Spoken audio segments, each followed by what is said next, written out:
What is the du'a? The du'a in Sharia is a lot of tongue movement.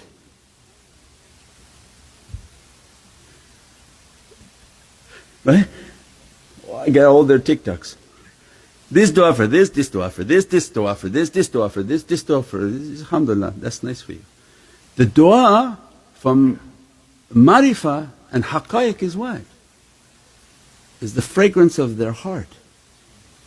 Because Allah said, I'm going to seal your tongue. It can't be the tongue making du'a, because we don't know if Allah accepted that tongue. Because Allah said, the first thing I do when I raise you is seal your tongue. So you're assuming your du'a is being raised, you're being raised, but Allah has promised, I'm going to seal your tongue. So that's why we say Sharia is not the height, Sharia is just the beginning of Islam. The knowledges of haqqaiq are far higher than the Sharia, far higher than the Sharia. The knowledge of tariqah is above Sharia, the knowledge of marifah is above the Sharia. All of the haqqaiqs are above the Sharia. At the level of these higher ones, du'a is what? It's fragrance. That they merely put their hand out and the love they have in their heart, the yearning for Prophet the du'a hits their heart and releases a fragrance. That fragrance the angels are attracted to and take it up immediately into the heavens. And the heavens identifies the servant by the fragrance that was released. Their tech immensely powerful, very advanced. It's not like this earth, because we think and we look to each other, it's got to be obvious, this person making du'a but they're like crazy, they're screaming and yelling all the time. Well, what kind of du'a is this? This is not the heavenly way, this is a dunya understanding. Heavenly way is all based on good character. Then awliya come and teach you, no, it's even more than that. That your heart is continuously burning. When you say, why do you have difficulty and hardship? Because your heart is on fire like a charcoal. It's on fire for the injustice being done to people, it's on fire for the injustice within ourselves and our communities. That everybody has an oppressor inside themselves. We say, why you want to fight about the outside? So, oh, this guy like this country like that, this man like this, bring him to justice. You have this inside yourself. Bring the guy inside you first to justice in Allah's court before you worry about all the other people coming into justice.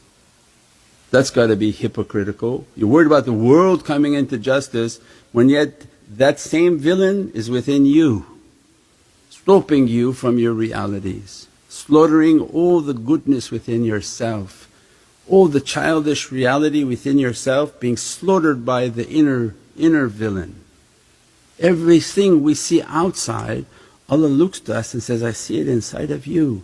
You have a beautiful young innocent being, and every day you slaughter that being with your understanding and your character.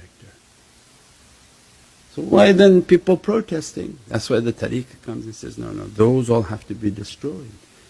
You have to have reached a harmony within yourself.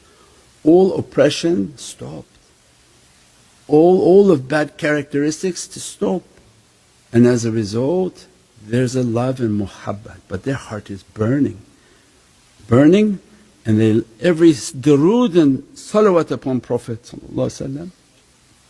a fragrance that can't be imagined. That's a Muhammadan fragrance that malaika come yearning for it. As a result, that's why they have a surrounding of unseen energies around them. Because the unseen beings, their life from Buddha, Nujab, Nuqab, Awtad wal Akhyar, malaika wa jinn, why they keep the company of these pious people? Because of the fragrance. Why they don't keep the company of other people? Because their fragrance. Bad character, awful fragrance. Worse than a trash can with a toilet that hasn't been changed for 100 years. You can't get near it. We don't understand the extent of bad character, what it produces of a smell. So these beings don't come around them, angels don't come around them, but the good character brings all of this support, all of these beings, all of these blessings. As a result, all these technologies, these lights and realities begin to dress the servant. Seek a higher understanding, seek a way in which to receive Allah's Divinely lights through the love of Sayyidina Muhammad, and then we described. You're asking for the nazar, why? Because you're asking for the satellite that controls the entire created universe, or the star is a higher understanding, Najm Thaqib. The piercing star in which Allah describes, the stars are very important in Islam. There's a star that pierces the entire universe with its light, and that's the symbolic reality of Prophet.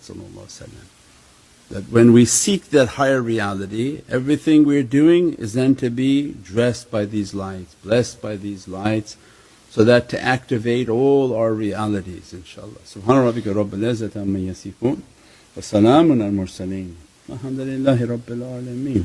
Bi hurmati Muhammad al Mustafa. Tasir Surat al Fatiha.